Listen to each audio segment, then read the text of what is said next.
Syria ছেড়ে পালিয়েছেন দুই যুগের বেশি ক্ষমতা আঁকড়ে ধরে থাকা প্রেসিডেন্ট বাশার আল আসাদ। যুদ্ধ পর্যবেক্ষণ group Syrian observatory for human rights জানিয়েছে, একটি ব্যক্তিগত বিমান দামেস্ক বিমানবন্দর থেকে উড়ে গেছে এবং সম্ভবত এই বিমানে করেই সিরিয়া ত্যাগ করেছিলেন স্বৈরশাসক আসাদ।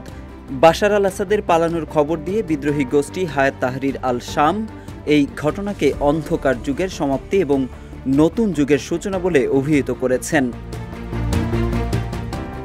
এদিকে স্বৈরশাসক আসাদের পতন হয়েছে বাংলাদেশের সাবেক প্রধানমন্ত্রী শেখ হাসিনার পতনের মাত্র 4 মাস 3 দিনের মাথায়। দূরত্ব ও সাংস্কৃতিক দিক দিয়ে ভিন্নতা থাকলেও একই চিত্র দেখা গেছে দুজনের পতনে। পৃথিবীর দুই প্রান্তে অবস্থান করলেও নিয়তি যেন একই সূত্রে গাঁথা ছিল তাদের। দুই শাসকের পতনের ক্ষেত্রে মিল রয়েছে দেশ ছেড়ে পালানো, পিতার ভাস্কর্য ভাঙচুর কিংবা বাসভবনের লুটপাটে। বিক্ষুব্ধ জনতার তোপের মুখে শেখ হাসিনার মতোই দেশ ছেড়ে পালিয়েছেন সিরিয়ার president Bashar al Assad. Double million offer, Walton fridge কিনে পেতে পারেন 20 লক্ষ টাকা, রয়েছে কোটি কোটি টাকার নিশ্চিত উপহার। এদিকে শেখ হাসিনা কিংবা বাশার আল আসাদ দুজনের ক্ষেত্রেই অবস্থান গোপন রাখতে নিজ দেশের সীমানায় বন্ধ রাখা হয় ট্রান্সপন্ডার। সে কারণে বিমানের অবস্থান, নাম, গতি ও উচ্চতার তথ্য জানতে পারেনি কেউ। শেখ হাসিনার বেরিয়ে যাওয়ার পর গণভবন ছেড়েছিলেন বাংলাদেশের নিরাপত্তা বাহিনীর সদস্যরা। একইভাবে আসাদের বিমানে করে সিরিয়া ত্যাগ করার পর বাসভবন ত্যাগ করে সিরিয়ার সরকারি বাহিনী। ছাত্র জনতার আন্দোলনের মুখে দেশ ছাড়ে শেখ হাসিনা। সকাল থেকেই রাজধানী ঢাকা ও আশপাশের সড়কগুলো উত্তেজিত জনতার ঢল নেমেছিল। এদিকে অবস্থা বেগতিক দেখে তড়িঘড়ি করে বিশেষ প্লেনে ভারতে আশ্রয় নেন শেখ হাসিনা।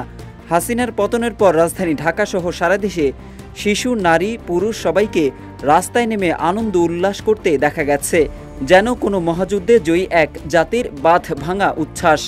একই চিত্র দেখা গেছে সিরিয়ায়ও।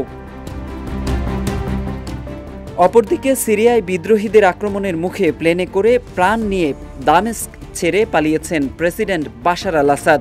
আসাদ শাসনের সমাপ্তি দেশটির ইতিহাসে একটি নতুন অধ্যায়ের সূচনা করেছে বলে মনে করছেন সশস্ত্র বিরোধী গোষ্ঠী। সিরিয়ার নারী, পুরুষ, শিশুরা দলে দলে নেমে আসে রাস্তায়, বিজয় উদযাপন করে, দীর্ঘমেয়াদী স্বৈরাচারের পতন ঘণ্টা বাজায়।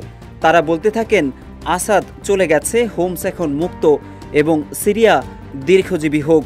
বিদ্রোহীরা আকাশে গুলি ছুড়ে উদযাপন করে। মুক্ত করা হয় কুখ্যাত সেদনায়া কারাগার থেকে ৩৫০০-এর বেশি বন্দীকে। বাংলাদেশে শেখ হাসিনার পতনের পর তার বাসভবনে ঢুকে পড়ে হাজার হাজার মানুষ, লুটপাট করে মালামাল। বিভিন্ন স্থানে শেখ মুজিবুর রহমানের ভাস্কর্য গুঁড়িয়ে দেয় বিক্ষুব্ধ জনতা। ভাঙচুর করা হয় হাসিনা ও শেখ মুজিবের ছবি, অগ্নিসংযোগ করা হয় ধানমন্ডির ৩২-এ শেখ মুজিবের বাড়িতে।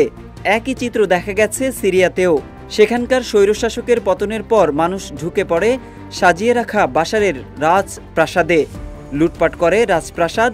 আওয়ামী লীগ সরকার পতনের পর যেভাবে গুঁড়িয়ে দেওয়া হয় শেখ মুজিবুর রহমানের ভাস্কর্য, ঠিক একইভাবে আসাদের পিতা সাবেক প্রেসিডেন্ট হাফিজ আল আসাদের ভাস্কর্য গুঁড়িয়ে দেওয়া হয়।